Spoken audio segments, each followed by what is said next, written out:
On se retrouve dans Punchline avec nos invités, Charlotte Girard de la France Insoumise, Julien Sanchez du Front National, Laetitia Crupin, journaliste, ainsi que Mathieu Aron de l'Obs. Et on salue Ludovine de la Rochère, bonsoir, présidente de la Manif pour tous, qui nous rejoint puisque nous allons parler de bioéthique. Les Français, vous le savez, sont amenés à débattre, à échanger dans le cadre d'une grande consultation citoyenne avant la révision de la loi par le Parlement à l'automne prochain.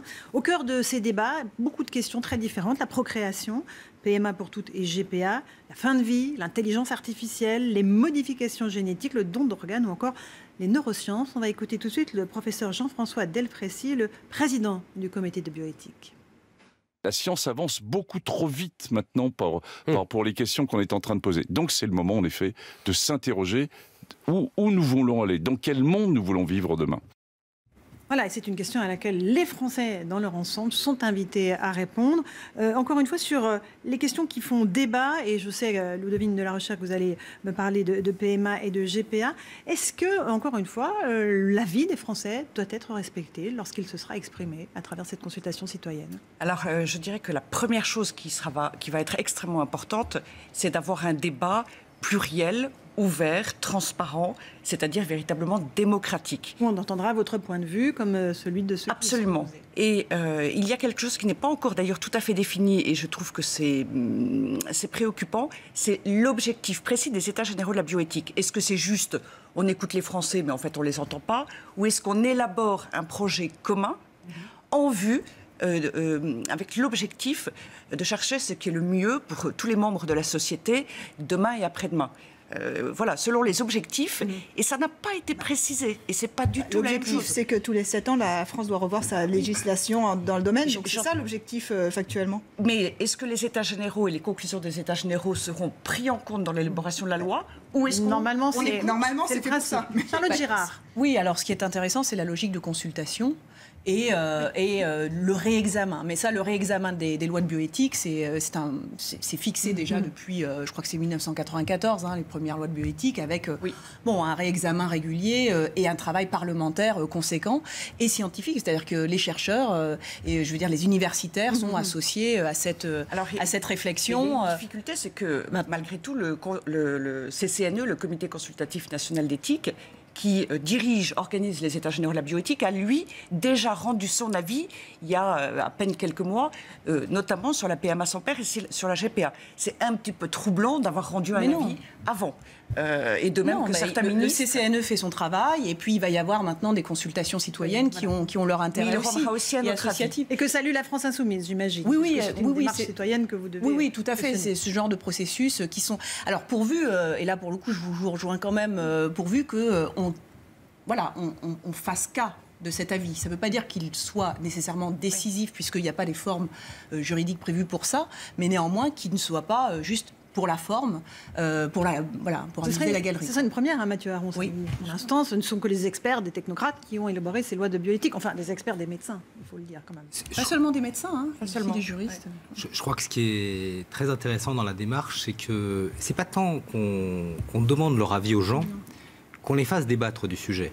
Parce qu'on s'aperçoit que sur des questions qui sont extraordinairement complexes, et puis qui nous arrivent, comme le disait effectivement le professeur qu'on vient d'entendre, à une vitesse folle, il y a une telle évolution de la science qu'on ne pouvait pas imaginer, qui fait que quand on se met à réfléchir, quand on se met à débattre, on rentre dans la complexité des choses. Et en rentrant dans la complexité, finalement, on s'aperçoit que avoir un avis bien tranché sur ces affaires-là, c'est parfois bien compliqué. Donc cette démarche, elle a au moins cet immense avantage, je trouve. Alors, concernant la GPA, un collectif de 100 personnes, dont Elisabeth Banasser ou Pierre Rosanvallon, a réclamé il y a 2 jours un débat de fond sur ce sujet, partant du principe qu'il y a des enfants qui sont en France et qui sont nés de la GPA, et demandant à ce qu'ils ne soient plus considérés comme des fantômes, c'est-à-dire qu'ils aient une reconnaissance légale à l'état civil de leurs 2 parents. La position du Front National là-dessus, c'est laquelle, Julien? La position du Front National, moi je vous parle de la GPA, nous sommes évidemment totalement défavorables à la GPA. Parce que c'est une marchandisation. Les enfants qui sont là sur le sol français. On va partir sur un cas chaque fois petit, et puis on va commencer à en faire un exemple national. Non, moi je vous parle de la GPA parce que c'est le sujet et un des sujets dont on va parler. La GPA, on y est totalement défavorable parce que c'est une marchandisation du corps. Je sais que dans une société où tout doit devenir marchand petit à petit, on doit tout consommer, louer, vendre, peut-être les corps, les ventres. Nous y sommes opposés parce que la marchandisation des corps, ça peut aboutir à une très forte dérive aussi.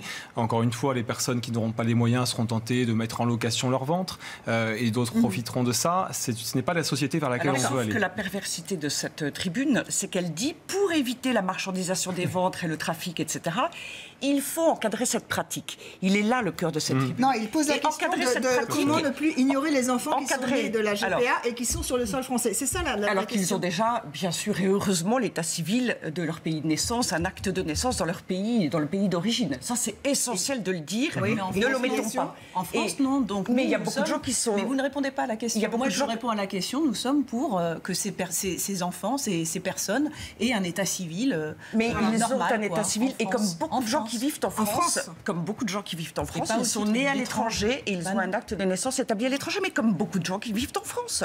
Et en réalité, le premier problème de la GPA, plutôt que les questions administratives, c'est peut-être effectivement la pratique que cela induit, l'aliénation de la femme, que ce soit gratuit ou payant, et le fait qu'on arrache l'enfant à sa mère.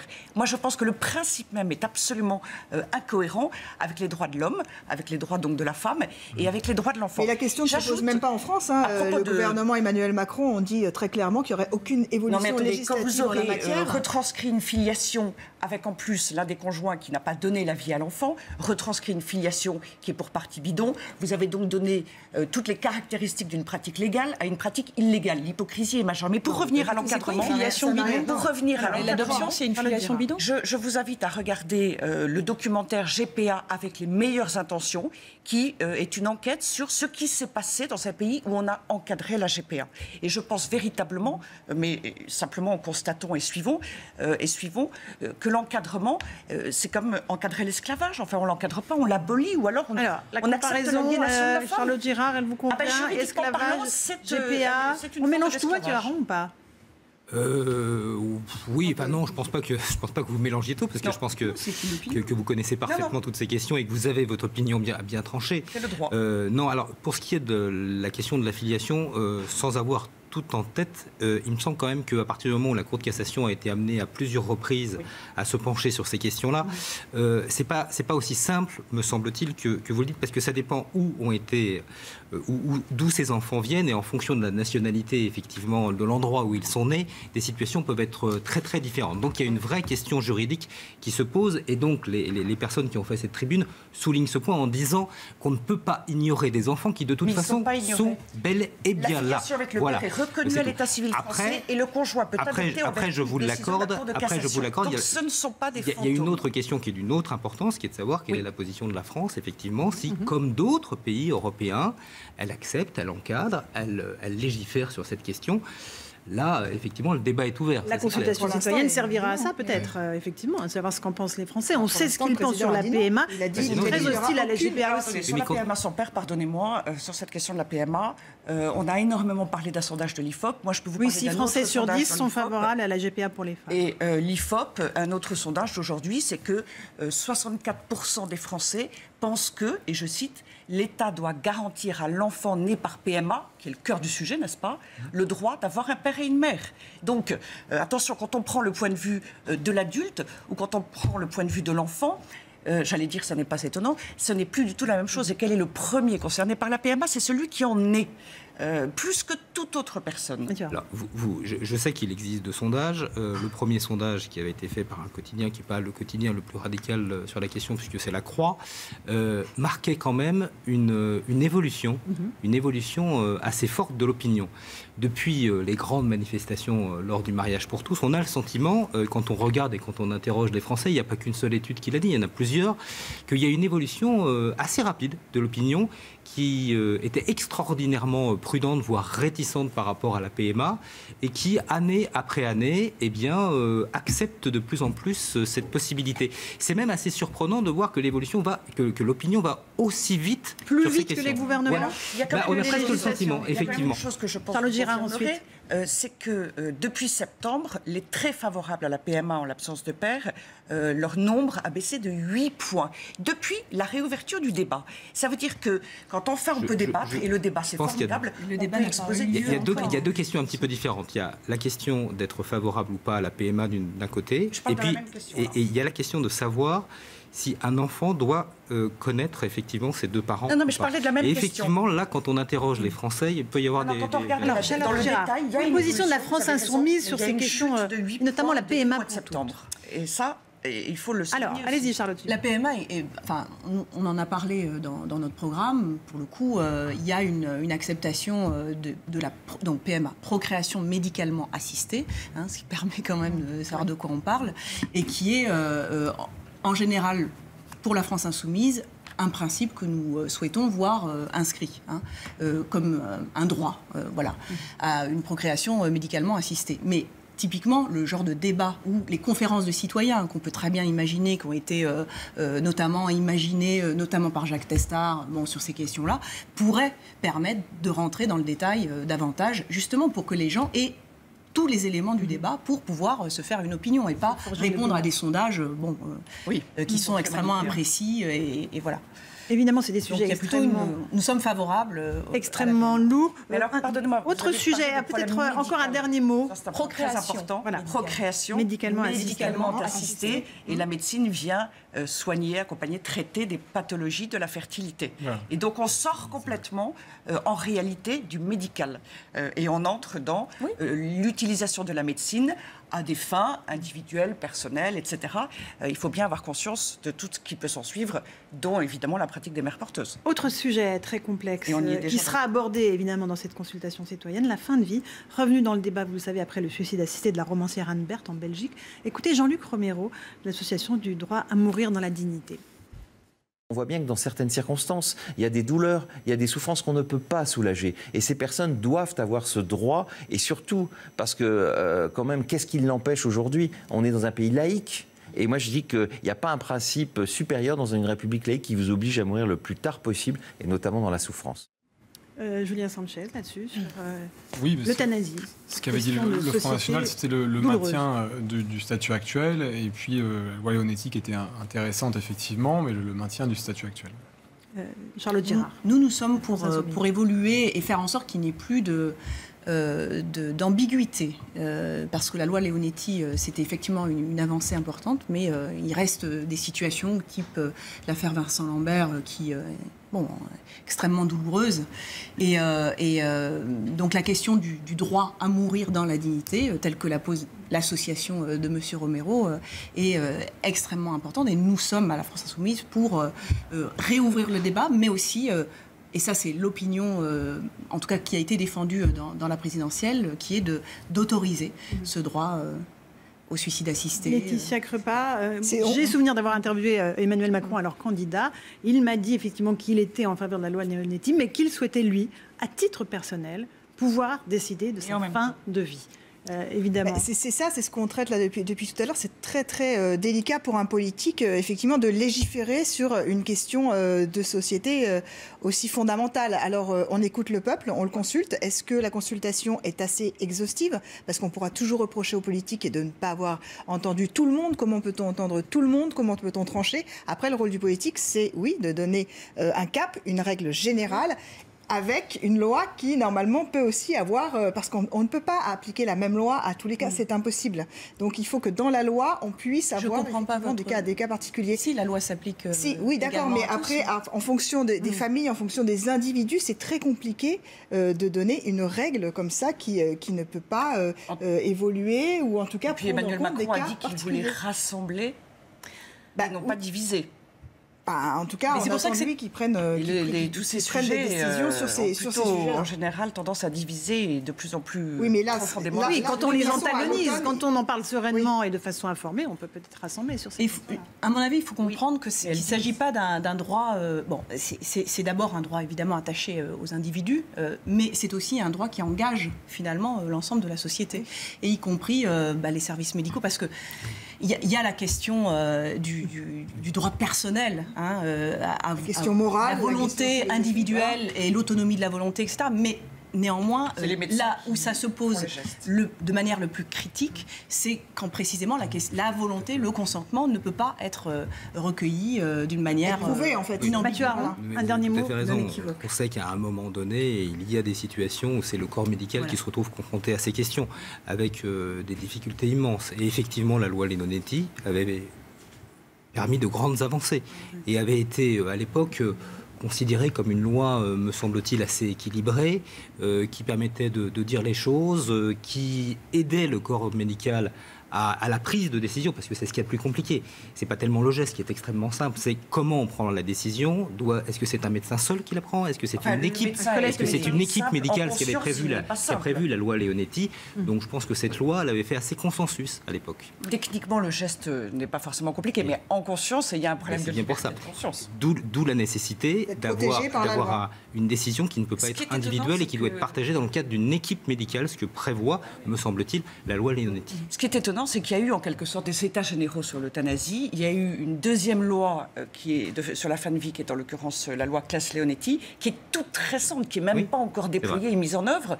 Pourquoi revenir à nouveau sur ce sujet-là?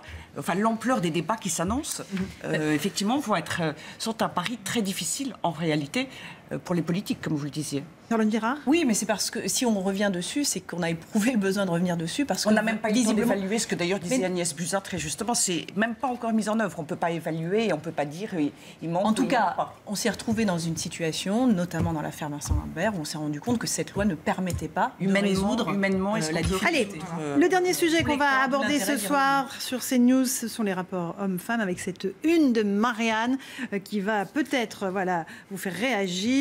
Libérons la parole des hommes. Évidemment, alors Mathieu Aron, vous n'êtes pas vraiment de Marianne, mais de l'Obs. C'est assez intéressant. Depuis l'affaire Weinstein, disent vos confrères de Marianne, tous les hommes se voient sommés sans ménagement de retirer leurs gestes, leurs mots, leurs regards, même pour rire. Où sont les hommes ? Se demande Marianne. Alors où sont-ils, les hommes? Qui n'y répond pas véritablement après avoir une possible. Mais c'est pas pour être désagréable avec un confrère, pas du tout. Non, mais nous, on a pas mal traité la question à l'Obs. Globalement, et pour faire simple, même dans une forme parfois de confusion, même dans un certain nombre d'excès, nous on est très intéressés par ce mouvement de rébellion, voire de révolution et de nouvelle révolution féminine. Parce que ce qui a été dit, c'est des femmes qui ont dit stop, on ne veut plus un certain nombre de comportements, si on résume véritablement les choses. Et je ne vois pas comment on ne peut pas soutenir un tel combat. Alors certes, après, il y a beaucoup de choses qui ont été écrites, on peut toujours trouver ici ou là tel ou tel excès, mais fondamentalement, sur le combat premier, il me semble être un combat totalement légitime. Où sont les hommes, Julien Sanchez? Écoutez, moi, je trouve ça un peu dommage chaque fois d'essayer d'opposer les hommes aux femmes. Je vois des tribunes passer sans arrêt, etc. Laissons vivre les hommes, laissons vivre les femmes, et puis ça se passait très bien comme ça. Voilà, donc je crois qu'à chaque fois vouloir systématiser et non mais enfin. On les vivre, oui, heureusement. Non, mais c'était pour le débat d'avant. Oui, mais c'est un petit peu ça quand même. C'est un petit peu ça. Ludovine de la Rochère. Alors écoutez, effectivement, il y a quand même un problème bien réel et incontestable. Une jeune fille dans la rue se fait interpeller d'une manière souvent très désagréable, séquencière, mettre des mains aux fesses, etc. Les frotteurs dont on a parlé dans ces tribunes et dans cette polémique, c'est insupportable. En revanche, attention, la séduction, la drague, les liens hommes-femmes, les rapports hommes-femmes ont un côté merveilleux, il ne faut pas tout mélanger. Et j'aurais tendance à dire que malheureusement, les tribunes qui se sont opposées, d'un côté, la liberté d'importuner, mais non. C'est pas, et de l'autre côté, une diabolisation qui est assez terrible et qui est bien désolante. Mais il y a un problème d'éducation, parce qu'on ne va pas sur le fond du sujet. Pourquoi ces comportements? Je n'ai entendu nulle part, ou vu, ou lu nulle part, de réflexion pour comprendre ces causes des comportements de certains hommes. Alors, il y en a en partie dans le Marianne. Patrice, quelques réactions à cette Oui, effectivement, Marianne qui précise que... Elle n'est pas dans les racines, elle n'est pas dans les hommes sont parfois gênés, en tout cas on les entend pas assez dans ce débat. Marianne qui reprend notamment les propos de Jacques Weber, à retrouver donc dans Marianne. On ne peut pas dire éternellement que les femmes, elles sont maltraitées dans les pays orientaux et que chez nous, tout va bien. Donc c'est signé Jacques Weber. Et puis regardez ces réactions. Alors il y a peut-être des gens aussi qui n'avaient pas eu le temps, encore pris le temps effectivement de lire ce dossier de Marianne. Merci Marianne, nous dit Redouane Tella, journaliste, on va enfin pouvoir dire qu'on est mieux payé que des gonzesses qui partagent nos bureaux, totalement libérés de toute forme de charge mentale, mieux représentés, notamment dans les médias, etc., etc. Puis autre réaction, celle de Clara Douana-Schmelk, quand Marianne confond volonté d'améliorer la condition des femmes et misandrie au prix de stigmatiser les hommes. Alors c'est pas le but de Marianne, hein, je crois, là, dans ce numéro. Au contraire, c'est de leur donner la parole et dire mais qu'est-ce que vous avez à nous dire sur ce sujet-là. Oui, c'est de faire aussi une accrocheuse, hein, soyons honnêtes. Oui, c'est pas l'Obs qui va nous dire le donc c'est compétition. Il y a compétition. Vous parliez à propos des causes. Non, mais je trouve qu'en fait, factuellement, c'est inexact. Je veux dire, les hommes, on les a entendus. La parole des hommes, de toute façon, est libérée. Voilà, basiquement, on les a entendus sur le MeToo, on les a entendus sur le balance ton corps. On n'a pas besoin d'aller leur donner la parole. Non, mais bien sûr que oui, on a entendu les hommes. Sur la question vous évoquiez la cause, c'est dominant, dominé, victime et dominateur. Non, j'ai jamais dit ça. Non. Enfin, j'ai entendu à l'instant, mais j'ai peut-être mal entendu. La littérature féministe mettait en avant un certain nombre de causes qui sont analysées depuis de nombreuses années. Ça n'est qu'une grille de lecture et qui a un côté très lutte des sexes. Et je pense que c'est pas la bonne manière de résoudre la question des relations hommes-femmes. En fait, c'est pas les discours féministes sont extrêmement variés. On dit stop au harcèlement. Voilà. Stop à la domination vraiment injustifiée des hommes sur les femmes dans certains milieux professionnels, dans certaines pratiques. Vous passez à la domination. Vous passez à la domination. Il y a en tout cas, comme toujours dans les champs humains, dans le champ anthropologique, tout un panel très vaste de raisons et très sincèrement, l'éducation. Au respect de l'autre, de la femme. Enfin, c'est quand évidemment même un problème évident. L'éducation. Merci à tous les 6 d'avoir participé à ce débat dans Punchline. Dans un instant, le 20h foot. PSG, tension entre Cavani et Neymar. Pascal Praud, il revient dans un instant. Bonne soirée sur notre antenne.